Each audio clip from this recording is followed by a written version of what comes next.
Hello and welcome to Cricbuzz Live. I am Saiyami Kher. India unfortunately lost the ODI series, but that third ODI brought up that happiness indexed in India very high. When you talk about happiness, this is deviating a little bit, but I had gone for an evening where Gulzar Saab and Javed Akhtar Saab were in conversation. It was a lovely evening and I wanted that evening to go on and on. I wanted them to go on talking. And that is kind of what happens when I sit with two people on Cricbuzz Live. I want them to go on and on. That's Dinesh Karthik and Harsha Bhogle. Harsha, why are you laughing so I thought much? you were going to say, I didn't want that evening to end and go on, and now I'm stuck with these two. No, I was being kind and saying that when you all speak about cricket, it's what you all bring out the same emotion that Gulzar Saab and Javed Saab bring out. My initial thought was, I said, poor thing, she's stuck with these two people talking cricket now. I love being stuck with both of you all talking cricket and other conversations that we have backstage as well. But focusing right now on DK's very stylish shirt. Thank you. This is very Harsha-esque, I must say. In his younger days, he used to try wearing clothes like this. He used to pull it off. But today he's come in a very prim and proper, sophisticated, suave way. And the Air Jordans. I would have loved to have worn clothes like that when I was younger. I'm not sure I can carry them off anymore. At this age and stage, I would also say Tell you one thing with working with DK, I never batted while he was keeping wicket, so I don't know how he sledges. But with a very clean face, I'm talking like you, with a very clean face and with simple language, he will sledge here. But talking about sledging, Harsha, I know how much that prediction game means to us. If in this T20 series, Harsha wins, DK, I think you should gift him one of your shirts and he'll wear that on the last T20. Sculpted body shirts on my body, where they'll fit. sculpted. I like this. So far, Harsha has spoken one truth. Sculpted, he told me. I really like that. But I think let the fans tell us if you all want Harsha Bhogle in DK sculpted body shirts, because if he wins that prediction game, this is something you all can watch out for in that final ODI. I think this is it's a good petition. Okay, okay, we'll try and correct it as we go along. You know, Harsha, what Saimi did? She went to Italy. And you know what she told me? She said, DK, I loved it, but you know, if you want to see the city, what better than running a marathon, she's saying, Harsha. She's saying the marathon took 2 hours, in that she saw everything in Italy. And I'm thinking, who goes to a city to run a marathon here? But you know, she's been sitting here for the last 6.5 minutes. That is the longest she's been stationary. No, I ran in the morning and I came. This is correct time to change the topic and talk about what's happening today. Because Australia have won the toss and they have decided to bowl first. We heard in that pitch report that it is a little overcast and a little cool there. So they are bowling first, and Sky wanted to bat first anyway. So win-win for both the teams. Yeah, Manuka Oval is a great place to bat, I must say. It's not the biggest ground in Australia for a start, and it is a venue where it's a nice place to start an Australian series. You don't get it too often. Generally, it's Gabba, Perth, these kind of venues. But if you're a T20 specialist, which the team is right now, you would want to start in a ground like Canberra. It's the closest that you will get probably to India. Maybe a little bit more bounce, but not too much lateral movement. But the challenge is, at this point of time, it's slightly cool. You see some of the videos that BCCI also put up. Guys are having hand warmers and all of that. And it tells you, like, obviously, we're all going from a pretty warm part of the world there. And that will aid a little bit of seam bowling at the start. You know, whenever it's cool and overcast, the one thing that pacers will do is extract some movement out of the pitch. And hence, I feel it'll be a challenge at the start, but a nice challenge to have in bilaterals. Yeah. I really like that. I'm glad you mentioned bilaterals. We're going through a phase where bilaterals are struggling for context.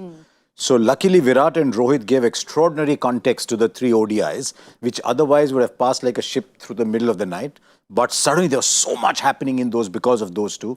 But here, by some distance, the 2 best T20 sides that respect each other a lot, playing against each other with a T20 World Cup apparently 3 or 4 months away. It should be a fantastic there concept. Is sarcasm in that. Apparently, Why is it apparent? No, I know the bulk date, but I don't know what exact dates and venues. No, the T20 World Cup's round the corner. Okay, correction. Like Harsha was T20 World Cup is definitely from 7th of February to 8th of March. He has inside info. Something like that, I don't know. Working overtime. Don't act, Harsha. You know everything. Simply this man puts me in trouble. He knows everything. Venues are not out. They're discussing it. Harsha will know. Then he'll tell us on Cricbuzz. We have to So, wait. yeah, we'll wait for that. But till then, there's a lot leading up to that World Cup. Like you said, two of the best T20I teams. When we talk about Australia and India, you know, you also spoke about the bilaterals and how they're kind of losing colour. But when it's India-Australia, there's always a lot of excitement because of that rivalry, because there's so much to play for when India and Australia play against each other. DK, as a 90s kid, you know, as a fan who's watched cricket, when India played Australia, Harsha, please, can we cut to what Harsha Bhogle is doing? This conversation, I would like Cricbuzz to focus on just the two of us. 90s itself is over. Yeah, because I'm saying he's followed it since the 90s 60s. kid. But as a 90s kid, whenever India played Who am I Australia, stuck with? You're stuck 90s with kid. millennials, Gen Z, Gen Alpha. At least look they're- at the shirt. 90s kid So continue. the 90s kids had this nightmare. Every time India was playing Australia, it was always this nightmare, be it World Cups, be it ICC Did you trophies. say yes? Don't say Harsha. It's not your turn to speak. Just tell us, I mean. I'm willing to listen. But do you think that's turned around and India's become the nemesis for Australia, especially in T20Is now? It's been quite the rivalry over a long period of time, right from Harsha's days of broadcasting. Because look, they are two good sides. India has always been the underdog for a very long time. Must admit, the roles have reversed a bit. India is obviously the stronger team. Over a period of a few World Cups, India have played so strong that they know what it takes to beat an Australian. Not every country, at least the cricketing nations, can boast of that. Also in the 90s, whenever Australia has had a great run, it was India who stopped them. And I think India have been the nemesis for quite a few good teams like West Indies in the 83 World Cup. Then in the 2000s, when they broke that test match record of 14 wins on the bounce, it was India. So India have had this uncanny ability of always troubling Australia, living up to Australia, standing up to Australia rather. And that is one of India's greatness. And if you look at the records, I mean, it's just phenomenal. India is probably the one team which has a great win-loss ratio against them, and that's very evident in this table. And I personally feel India-Australia are the most, or rather the fiercest competition amongst any other cricketing rivalries that exist right now. There's a lot of narrative about India-Pakistan, but I think that's built up by people like us. The fact is that India-Australia is the biggest rivalry, for sure. You said India has always stopped Australia, right? India has always stopped. Come in the way. Like tomorrow they've- evening. Tomorrow. I really wish that happens too, a word out for that women's team. It will take a lot for India to even get close to that game because, look, Australia is a fabulous side. But if at all a team can stop Australia, I think India is the team. Even there. I agree. But even here, it'll just be a bit of a test. Look, India have won, 32 of their last 36 games. In T20, which is the most even of all contests across formats in T20 cricket, USA can beat Pakistan. So most days you don't know what the outcome will be.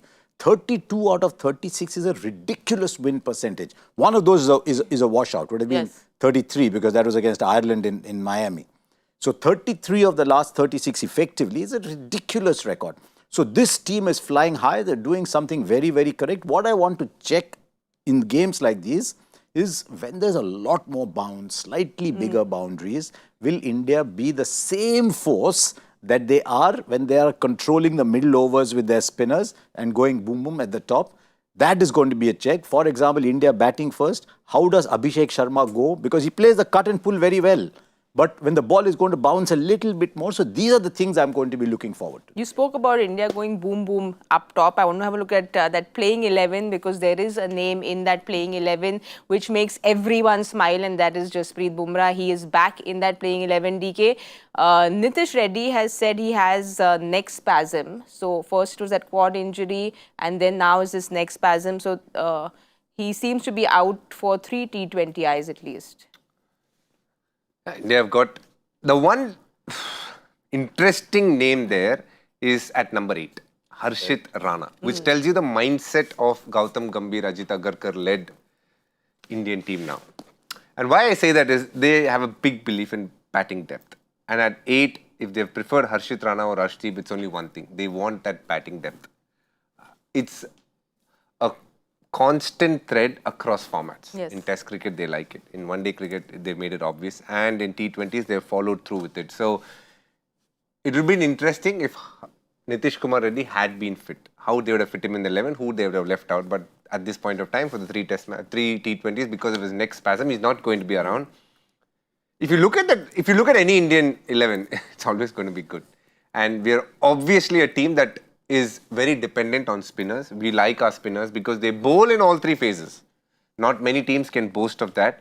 So any Indian 11, the only bone of contention is always whether they play two paces or one. If Hardik comes, they decide to go with two paces, especially if they play in India, which will again be the case in World Cup. Whatever happens, you can be rest assured it will be Jasprit Bumrah. If Hardik Pandya is fit, Hardik Pandya will be the second bowler. Then they'll have three spinners and the rest to follow Actually, through. if you look at this, in an Indian Asian setup, you could easily have Washington Sundar playing for Harshit Rana. And then you have batting that is even stronger. You have four slow bowling options, and then you have Bumrah and most times Hardik. But it was a similar combination with extra spinner that played against Pakistan in the final, where Shivam Dube bowled those two excellent overs up at the top with the new ball. So India like batting deep. India, Australia, England are at the moment three teams that are playing in a different league from everybody else. And if you see what South Africa has started doing off late, they have started to mimic what these three teams are doing, which is just bat up to 8 and keep going. If you're 30 for 3, keep going. We'll still get to 170 if we keep going. So it'll be interesting to see how they go about it over here. Boom, boom, you mentioned right at the start, Jasprit is back. I want to watch Jasprit Bumrah very closely today. I just got the impression he wasn't 100% sometimes in the Asia Cup. So whether rested, he's back. And I mean, Bumrah and Sky are going to be, Sky hasn't got runs for a while. Well, we'll come back to Bumrah and to Sky. Let's quickly have a look at Australia's playing 11 and see who they've gone ahead with. DK, are you surprised at all or not? Because there are lots of names missing in that Australian 11. There is, of course, no Pat Cummins. There is no Zampa because of paternity leave. There are no the big three of Warner, Wade, Stark. So lots of names missing. So do you think this is a team in transition, the Australian team? It's not a team in transition. So post the Caribbean World Cup, when they lost to India their last game, they have made a few changes. Mitchell Stark has been left out of the squad, and over a period of time he said, okay, thank you, I'm done with T20 cricket. Pat Cummins is not a sure shot starter, even if he is part of it, because they have definitely, Hazlewood is their #1 bowler. They have a lot of trust in Nathan Ellis because he bowls across faces, and they have two all-rounders in Mitchell Owen and Marcus Stoinis. So, and add to the fact that they have an all-rounder in Glenn Maxwell. So they obviously have a very good squad, very similar to what Harsha said. They have depth in their batting. They have enough and more bowling resources. So they have gone for a very new, fresh, young team. Josh Inglis has become a very strong part of their batting lineup. Mitchell Marsh, he is my favourite cricketer, one of my favourite cricketers, purely not for his skills with the bat, the way he handles himself off the field, always with a smile. He's very witty, and I like that about him. He's a great guy to be around, I'm sure. I haven't interacted too much with him, but he just comes across as the sweetest guy. And they have a very strong roster, Harsha. They are a team, you can say in transition because you see a lot of new names, but they've been playing together for about a year now, and they have got some very good results at the back of changing up a few of their thoughts. Every team, I feel, at some stage, Harsha, they come to a place where they have to decide, shall we hold on to that experienced players or shall we move on? More often than not to ruffle feathers, they hold on to those experienced players. For example, it was Stark, David Warner and the likes in the last World Cup. And actually, they didn't come that good. And then after that, you know, it was always almost a given that they would move on, which happened, and now they look a fresher, younger team. It's always a tough decision, though, if you're a coach, because you have so much to look into, dynamics of the team, how that will affect other formats, and the unrest in the dressing room if things go pear-shaped with a new team. So there's always that I problem. said transition only because of them moving on from the experience into the newer, younger names is why I said... They've moved on, definitely. If you look at this side, it's a side that can give you 260, 270 runs in a T20 game because no one stops hitting in this side. If you just look down, they've also made one very significant change, which is DK's friend is batting at #4. Now, for a long time, we had pigeonholed some players into being finishers. Even in RCB for a while, Tim David or Romario Shepherd, as finishers. They come in sometimes with 15 balls left, 10 balls left. Australia said, let's see what happens if we give Tim David more balls to play. That was also the change that Nicholas Pooran made, for example, when he went up from #6 up. And what a colossal change it has been. Look at the average, the strike rate's gone up. So you're saying that someone like a Tim David, you give him balls, he'll hit right through. Yes. But who's on either side of him? They've gone with Josh Philippe instead of Matthew Short because he also plays like that. Stoinis is now free. I mean, this looks like a liberated Stoinis playing these days. So it's a very powerful batting side. It is. The big challenge is if Maxwell comes back, who will play? Stoinis or Mitchell Owen? That's a decision for them. So far, Mitchell Owen is flying. In the limited opportunities that he's got in international cricket, he's shown no signs of weakness, so to say. He's actually adapted. He started as an opener in BBL and he's batting at number 6 and he's done very well for them there as well. And Harsha's point is perfect. They actually embody very much what they want to do, which is bat at a high tempo, almost irrespective, to the point where they're reckless at times, but it always comes with that. When you're batting with such high-risk shots, when you do fail, it always feels like, what is the hurry?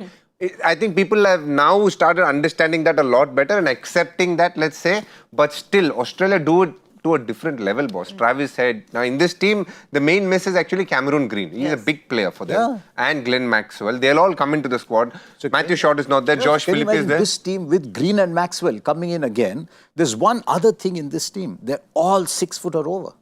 All the batters. I remember Ashwin posting once that the future of T20 batting is 6 foot plus players with long levers. Clearly, I retired. Correct. I was about to say, because you did it differently, you hit in different parts of the ground.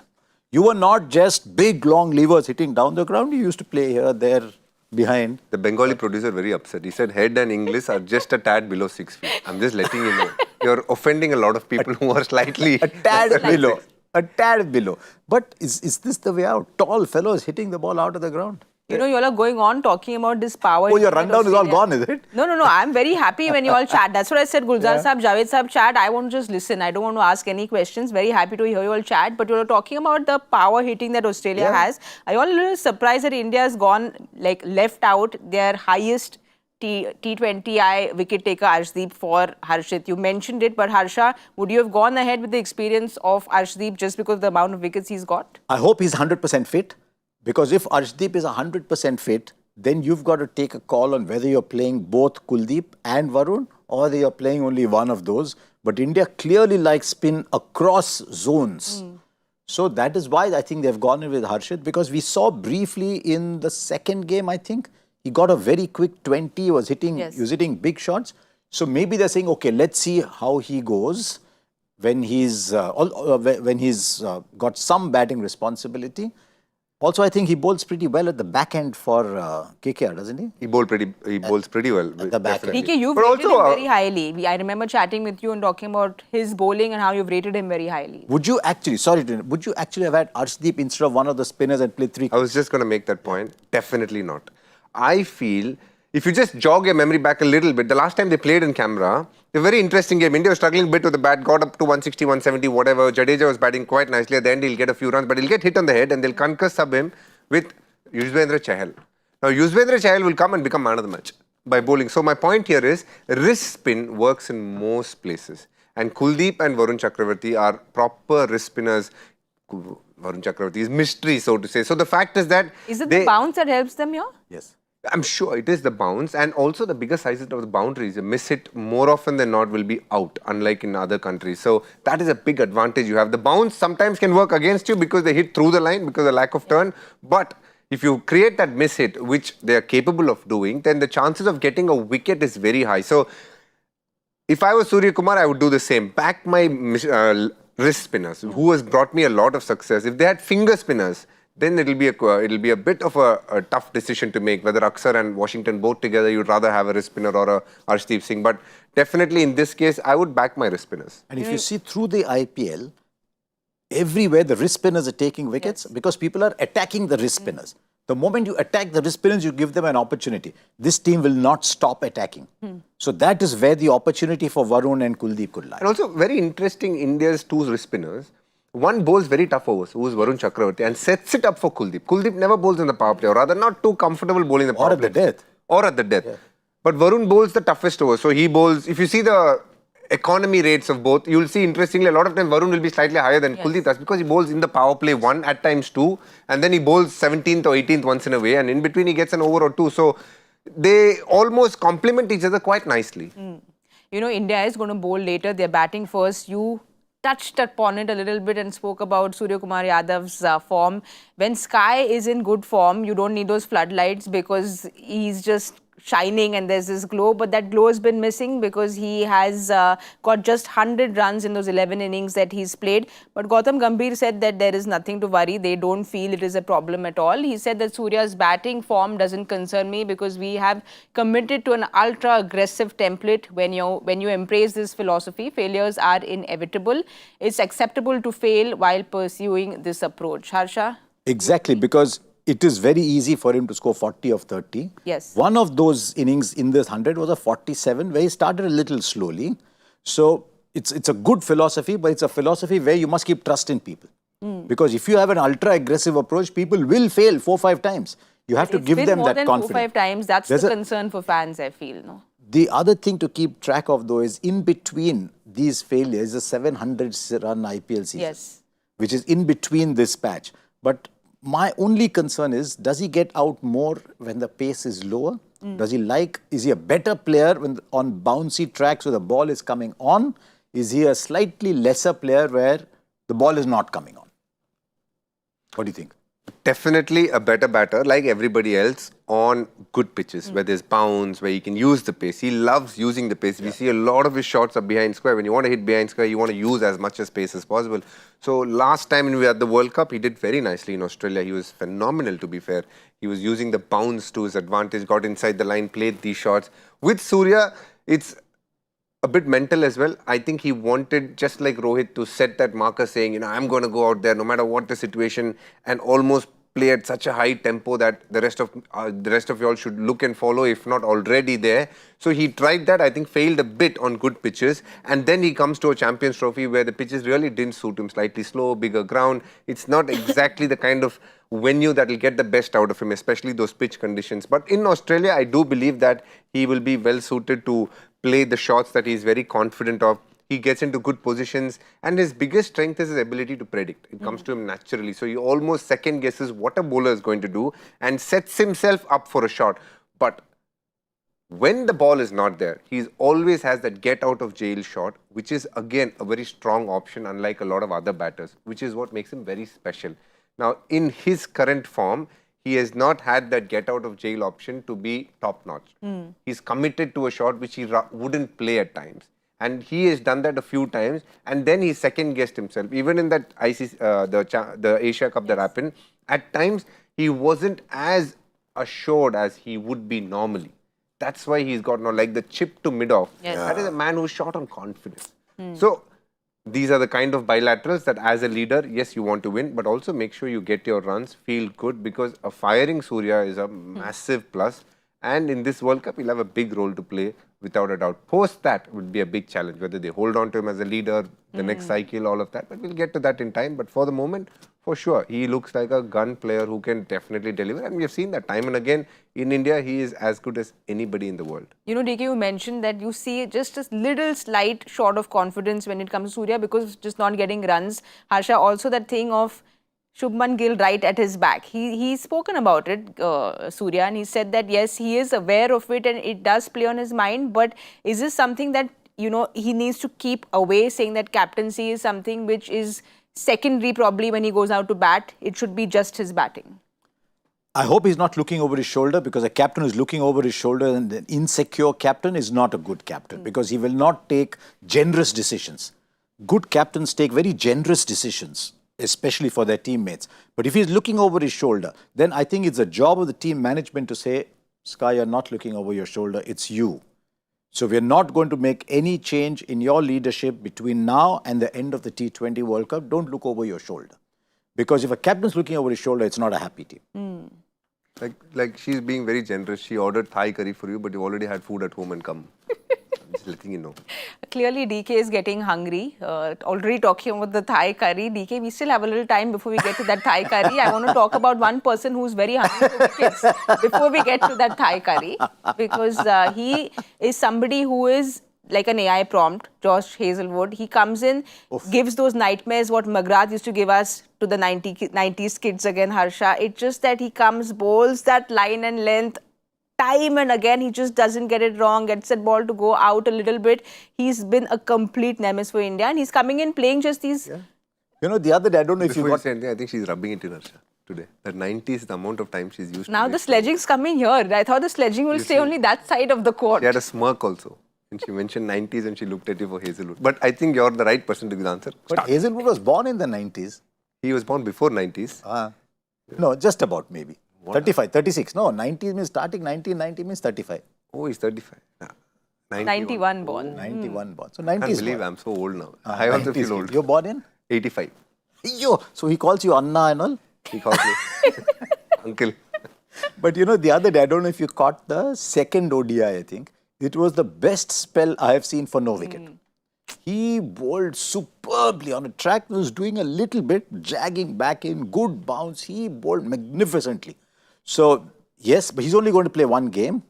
I think. Two games, I think. Two games, whatever, then then he goes away.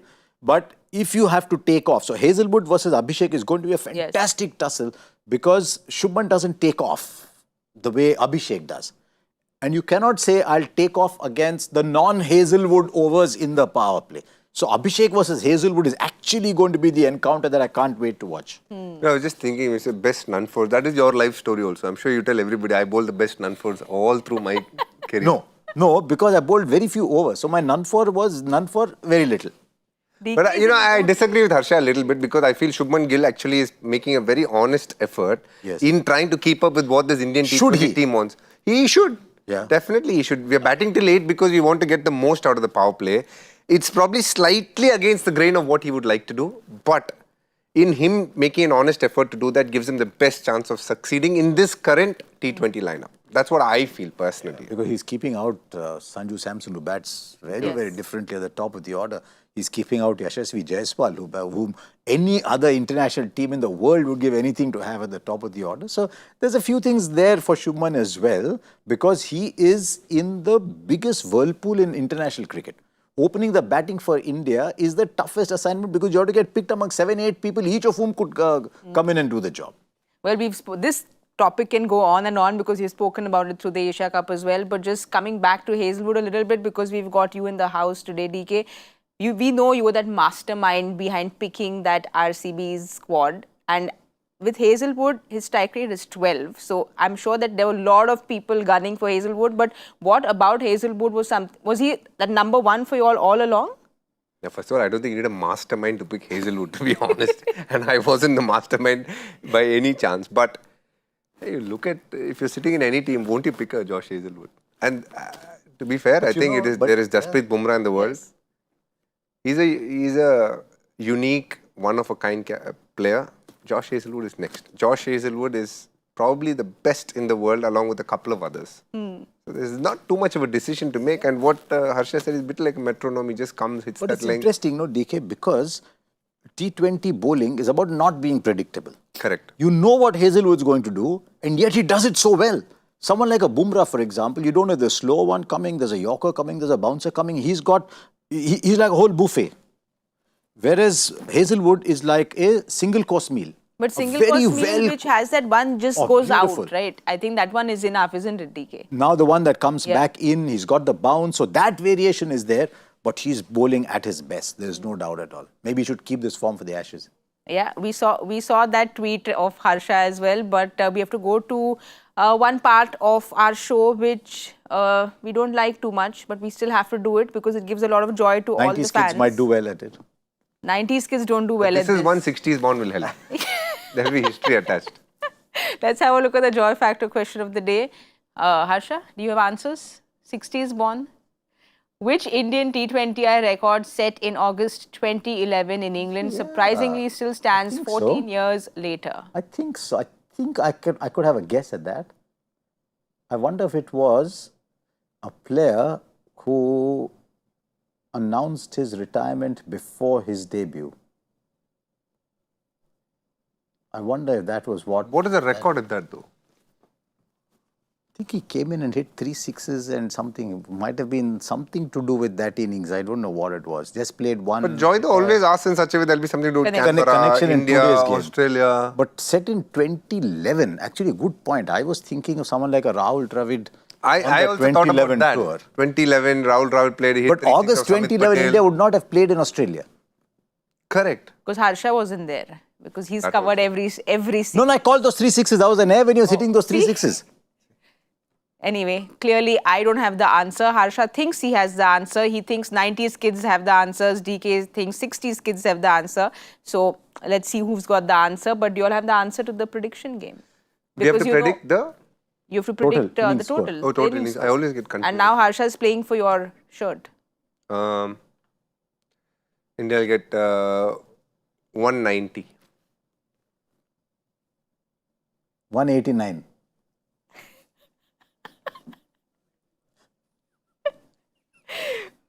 Okay, he wants to stick close to you for 190, 189.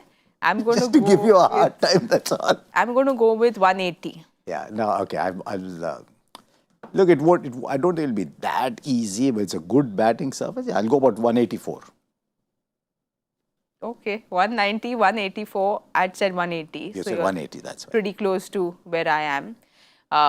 Those are our scores, 190, 184 and 180. Before we get to today's game, we have news from the centre. It was really, really scary. The catch that Shreyas Iyer took, a spectacular catch, but injury which scared the entire world. This is what the BCCI has to say. Shreyas Iyer sustained a blunt injury to his abdomen, resulting in laceration of his Laceration. spleen. Yeah. With internal bleeding. The bleeding was immediately arrested. A repeat scan done on Tuesday, 28th October, has shown significant improvement, and Shreyas is on the road to recovery. DK, we were chatting about it. Way more serious than what one thought when he left that field. I think so. I'm hearing reports that it was pretty bad and it could have been nasty. You know, I don't know, Harsha said in the 4th point, somebody wrote it was... No, the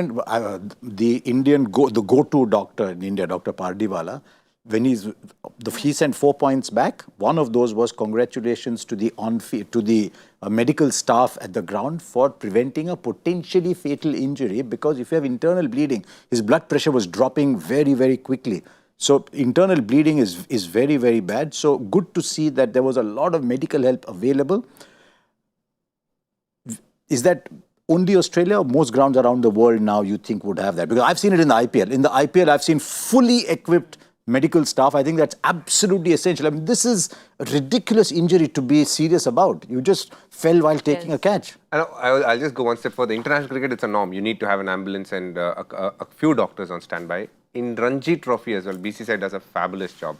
As we speak, any Ranji Trophy match that takes place, there's always an ambulance at the ground with a couple of doctors and 1 or 2 helpers as well. So that way, you know, we always speak about a lot of things that can get better, but this one, you got to give credit, I feel, to BCCI for having a support system that will make sure that you get enough and more treatment if anything happens at the ground. Wish him well. Wish him well, because vice captain, it's a step up for him. He had batted really well, so really wish him well. Wish he comes back. I think his outlook to life and to cricket will change completely. And I think he'll just become a better player for this, because he'll suddenly realize there's a lot more to life than just this, you know.